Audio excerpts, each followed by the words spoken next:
வணக்கம்ண்ணா. நான் வந்து மெசேஜ் நான் தான் கமெண்ட்ல போட்டேன். நான் ஏன் போட்டேன்னா, நீங்க காமிக்கிற ஹாஸ்பிட்டல்ல காமிக்கல. ஆனா என் பையனுக்கு வந்து ஃபர்ஸ்ட்டு ஆரம்பத்துல நெறைய நெறைய நான் ஃபர்ஸ்ட்டு ஆரம்பிச்சோன ஃபர்ஸ்ட்டு உடல்ல அரிப்பு தான் ஏற்பட்டது. அரிப்பு ஏற்பட்டப்ப அப்புறம் லைட்டா ஒரு கையில மட்டும் ஒரு கலர் சேஞ்சா தான் இருந்தது. நாங்க உடனே இங்கிலீஷ் மெடிசினுக்கு போனோம். ஆனா நாங்க சாப்பிடல அந்த மெடிசின். ஏன்னா அது அதிகமா பரவுது. ஒரு 2 நாள்லயே நாங்க வந்து ஆயுர்வேதத்துக்கு மாறிட்டோம். ஆயுர்வேதத்துக்கு மாறி இப்போ 6 மந்த்ஸ் முடிச்சு 7 மந்த் டேப்லெட் எடுத்துருக்காப்ல. புளிப்பு, நான்வெஜ் எதுவுமே கிடையாது. தக்காளி கூட நாங்க சேர்க்கலண்ணா. ரொம்ப பத்திய முறை தான். ஆனா வந்து மேல் பூச்சிக்கு ஒரு மருந்து ஒண்ணு குடுத்துருக்காங்க. அது வந்து பசுமாட்டு கோமியத்துல தடவ சொல்லியிருக்காங்க. அதுதான் தடவி கியூர் ஆனது. அந்த நல்ல ஒரு விஷயத்துக்காக தான் சரி கிட்ட உள்ளவங்க இந்த மயிலாடுதுறை கும்பகோணம் சைடு உள்ளவங்க கொஞ்சம் அதை யூஸ் பண்ணிப்பாங்க அப்படிங்கிறதுனால தான் நான் வந்து அந்த மெசேஜ போட்டேண்ணா. எனக்கு ஓரளவுக்கு கை சைடு எல்லாமே கிளியர் ஆயிட்டு. கன்னத்துல மட்டும்தான் கொஞ்சம் வந்து கொள்ளி இருக்கு. தலையில ஒரு 2, 3 பேட்ச் இருக்கு. அதுதான் சரி பண்ணிட்டு இருக்கோம். அதுக்கும் இன்னும் 2 மாசத்துக்கு அப்புறம் டேப்லெட் சாப்பிடணும்னு சொல்லியிருக்காங்க. சாப்பிட்டுட்டு தான் இருக்கும். பத்தியமும் கடைபிடிச்சிட்டு தான் இருக்கும். ஓகேங்க சிஸ்டர். நீங்க சொல்றது வந்து புரியுது.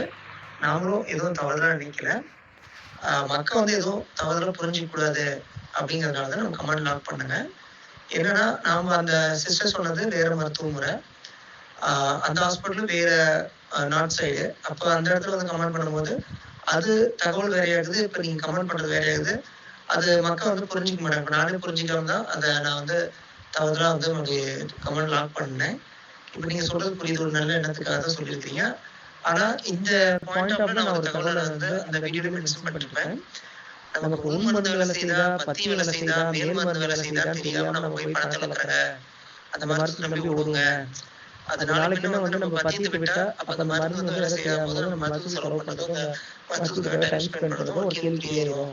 அப்போ ரிசல்ட் பத்தி தானே அந்த பத்தியத்தை நீங்க கவர்மெண்ட்ல கூட லைசன்ஸ் எடுத்துட்டு பணம் இழக்காம நீங்க பத்தியை இருந்து குணமாக்க முடியுமே அப்படிங்கிறதுக்காக தான் நம்ம வந்து என்னன்னா ஒரு மருத்துவத்தை பத்தி தெளிவா தெரியாம ஒரு மருத்துவமனை நம்ம கைட் பண்ணிடக்கூடாது அப்படின்னால தான் நம்ம வந்து கமெண்ட் லாக் பண்ணுங்க.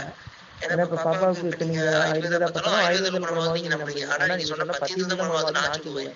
இது வந்து மேல் மருத்துவத்துல குணமாகுது. அதுக்கான ஆராய்ச்சியில நானுமே வெற்றி பெற்றிருக்கேன். நானுமே நம்ம கார்பன் மொழிசாலப்படி வந்து நம்ம கண்டறிஞ்சிட்டேன். அப்படி இருக்கும்போது நமக்கு வந்து ஆயில்மெண்ட் நமக்கு குணமாக்குது. இப்ப நான் ஒரு மருந்து ஒரு 5000 கொடுக்குறேன் உங்கள்கிட்ட வாங்குறேன் அந்த மருந்து கொடுக்குறேன் அப்படின்னா இப்ப நீங்க மருத்துவம் வந்து இங்க எடுத்து நல்லா மருந்து எடுத்து நல்லா சொல்லுவீங்க. ஆனா அந்த ஆயில்மெண்ட்டும் நீங்க கொடுக்கக்கூடிய அதீத பத்தியும் தான் குணமாக்குதுங்கிறது வந்து இப்ப மக்கள் யாரும் புரிஞ்சுக்க மாட்டாங்க. அப்ப எனக்கு மருத்துவம் வந்து குணமாகுது நம்பி நீங்க வந்து மருந்து காசு செலவு பண்ணி நீங்க வாங்கி சாப்பிட்டுருப்பீங்க. ஆனா குணமாக்குறதுல உங்களோட முயற்சி அந்த மேல் மருந்து அந்த ஃபுட் டயட்ல. அப்ப நீங்க மெடிசன்ஸ் நல்லா யூஸ் விட்டீங்கன்னா நாளைக்கு பத்தியத்தை தவறும் போது ஈஸா மறுபடியும் பரவும். அப்ப எடுத்த மெடிசன்ஸ்லாம் waste of time and waste of காஸ்டா போயிடல. இதேதான் எல்லா இடத்துலயும் நடக்குது. அதுக்கான ஒரு விழிப்புணர்வு நம்ம ஏற்படுத்துறது தான் நம்ம உண்மையிலேயே இன்டேக் மெடிசன்ஸ் வேலை செய்யல என்னன்னு தெரிஞ்சுட்டு ஒரு மருத்துவமனை நம்ம கைட் பண்ணணும். நம்ம போலான்னு இருக்கிறேன். மேல் மருந்து போடாமே உள் மருந்து எடுத்து நம்ம குணமாக்க முடியுமா? பத்தியம் வந்து ஓரளவுக்கு தான் கண்ட்ரோல் பண்ண பிள்ளைங்களுக்கு. சுத்தமா புளியும் இல்ல, நான்வெஜ் இல்ல அப்படின்னா நாளைக்கு பிள்ளைங்களுக்கு கண் பிரச்சனை, உடல்ல என்ன பிரச்சனை, எலும்பு வளர்ச்சி இல்லை அப்படின்னா அப்ப அதுக்கு என்ன பண்ணுவீங்க?